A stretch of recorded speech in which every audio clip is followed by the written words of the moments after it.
अग्नि पुराण अध्याय 6वां अयोध्या कांड की संक्षिप्त कथा।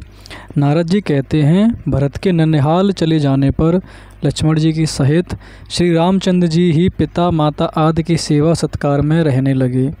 एक दिन राजा दशरथ ने श्री रामचंद्र जी से कहा, रघुनंदन मेरी बात सुनो। तुम्हारे गुणों पर अनुरक्त हो प्रजाजनों ने मन ही मन तुम्हें राज सिंहासन पर अभिषिक्त कर दिया है। प्रजा की यह हार्दिक इच्छा है कि तुम युवराज बनो, अतः कल प्रातःकाल मैं तुम्हें युवराज पद प्रदान कर दूंगा। आज रात में तुम सीता सहित उत्तम व्रत का पालन करते हुए संयम पूर्वक रहो। राजा के 8 मंत्रियों तथा वशिष्ठ जी ने भी उनकी इस बात का अनुमोदन किया। उन 8 मंत्रियों के नाम इस प्रकार हैं: दृष्टि, जयंत, विजय, सिद्धार्थ, राज्यवर्धन, अशोक, धर्मपाल तथा सुमंत्र। इनके अतिरिक्त वशिष्ठ जी भी मंत्रणा देते थे। पिता और मंत्रियों की बातें सुनकर श्री रघुनाथ जी ने तथास्तु कहकर उनकी आज्ञा शिरोधार्य की और माता कौशल्या को यह शुभ समाचार बताकर देवताओं की पूजा करके वे संयम में स्थित हो गए।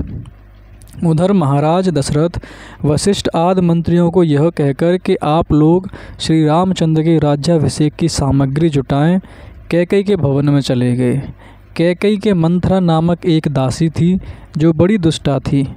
उसने अयोध्या की सजावट होती देख श्री रामचंद्र जी के राज्याभिषेक की बात जानकर रानी कैकई से सारा हाल कह सुनाया। एक बार किसी अपराध के कारण श्री रामचंद्र जी ने मंथरा को उसके पैर पकड़कर घसीटा था। उसी वैर के कारण वह सदा यही चाहती थी कि राम का वनवास हो जाए।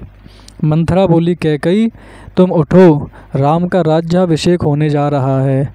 यह तुम्हारे पुत्र के लिए, मेरे लिए और तुम्हारे लिए भी मृत्यु के समान भयंकर वृतांत है, इसमें कोई संदेह नहीं है। मंथरा कुबड़ी थी। उसकी बात सुनकर रानी कैकई को प्रसन्नता हुई। उन्होंने कुब्जा को एक आभूषण उतार कर दिया और कहा, मेरे लिए तो जैसे राम हैं वैसे ही मेरे पुत्र भरत भी हैं। मुझे ऐसा कोई उपाय नहीं दिखाई देता जिससे भरत को राज्य मिल सके।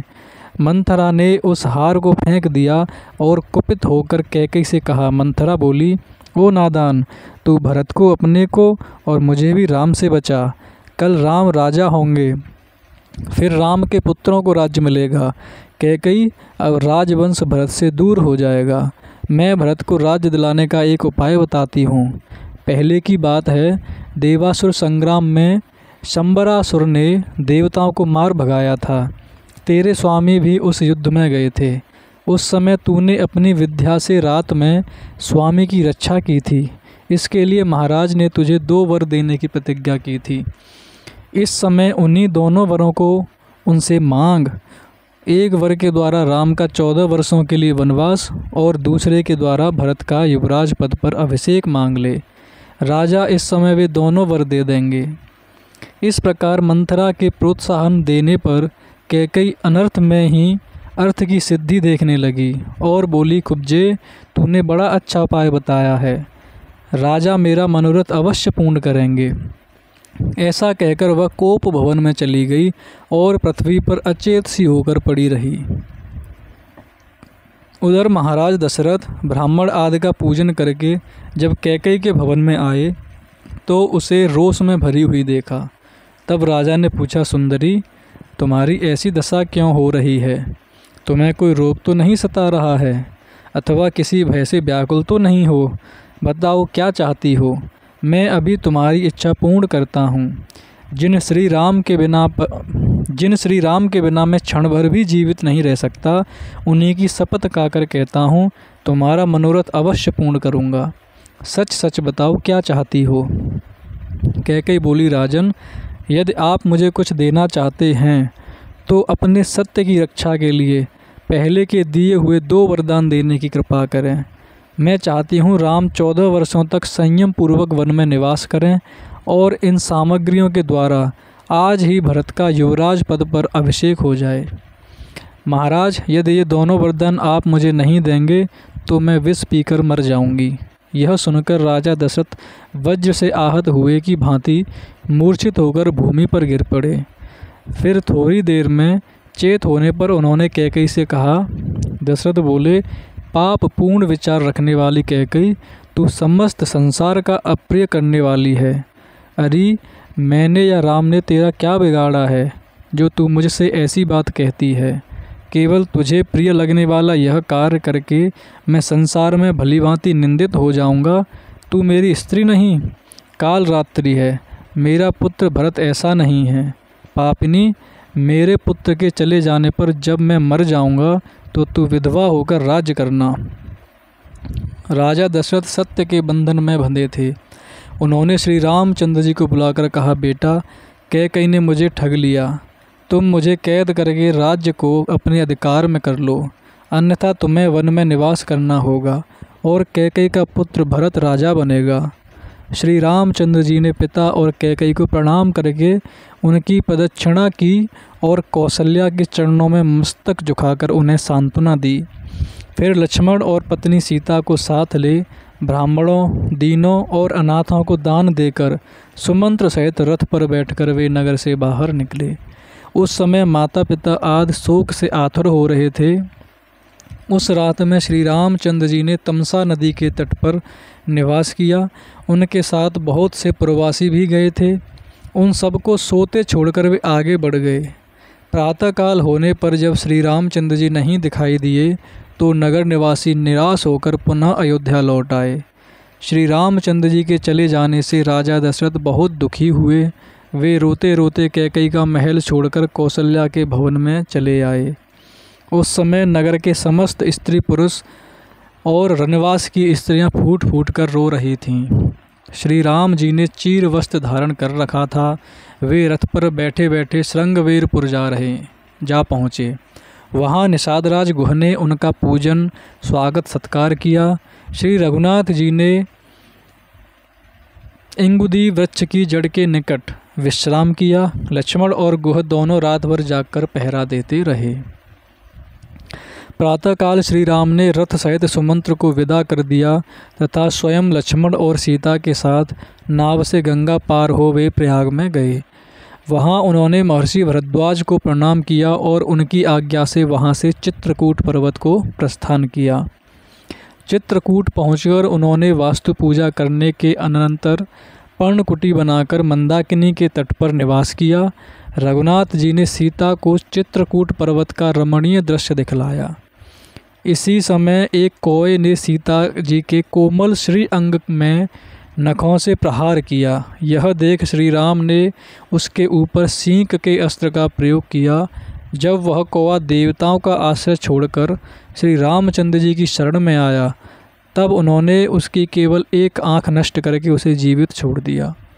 श्री रामचंद्र जी के वन गमन के पश्चात छठे दिन की रात में राजा दशरथ ने कौशल्या से पहले की एक घटना सुनाई, जिसमें उनके द्वारा कुमारावस्था में सरयू के तट पर अनजान में यज्ञदत्त पुत्र श्रवण कुमार के मारे जाने का वृतांत था। श्रवण कुमार पानी लेने के लिए आया था।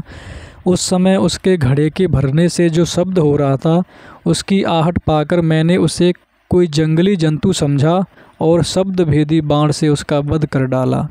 यह समाचार पाकर उसके पिता और माता को बड़ा शोक हुआ। वे बारंबार विलाप करने लगे। उस समय श्रवण कुमार के पिता ने मुझे शाप देते हुए कहा, राजन, हम दोनों पति पत्नी पुत्र के बिना शोकातुर होकर प्राण त्याग कर रहे हैं। तुम भी हमारी ही तरह पुत्र वियोग के शोक से मरोगे। तुम्हारे पुत्र मरेंगे तो नहीं, किंतु उस समय तुम्हारे पास कोई पुत्र मौजूद न होगा। कौशल्य, आज उस शाप का मुझे स्मरण हो रहा है। जान पड़ता है अब इसी शोक से मेरी मृत्यु होगी। इतनी कथा कहने के पश्चात राजा ने हा राम कहकर स्वर्गलोक को प्रयाण किया।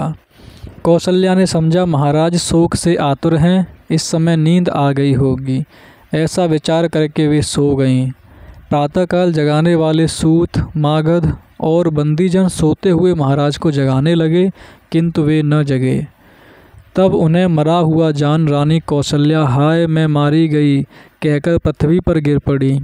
फिर तो समस्त नर नारी फूट फूट कर रोने लगे। तत्पश्चात महर्षि वशिष्ठ ने राजा के सबको तैल भरी नौका में रखवा कर भरत को उनके ननिहाल से तत्काल बुलवाया। भरत और शत्रुघ्न अपने मामा के राजमहल से निकलकर सुमंत्र आदि के साथ शीघ्र ही अयोध्यापुरी में आए। यहाँ का समाचार जानकर भरत को बड़ा दुख हुआ।